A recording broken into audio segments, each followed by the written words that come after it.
Máy rửa bát Junger Leopard DWJ-103, dòng máy rửa bát được ưa chuộng nhất hiện nay.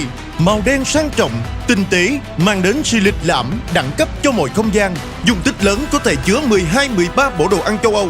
Bảng điều khiển cảm ứng tối giản, dễ dàng thao tác. Và giá đỡ tiện lợi cùng hai tay phun trên dưới xoay 360 độ, đánh bay mọi vết bẩn bám trên xoong nồi, bát đĩa. 8 chương trình rửa tự động, 3 chức năng chuyên sâu đáp ứng mọi nhu cầu. Bát đĩa, xoong nồi sẽ sạch sâu, khô ráo tuyệt đối nhờ công nghệ sấy khô chuyên sâu Junger Super Tech.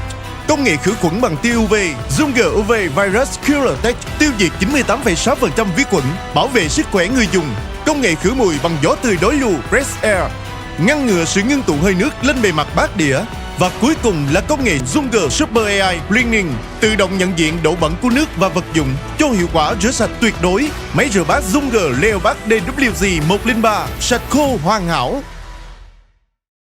Junger, German Spirit.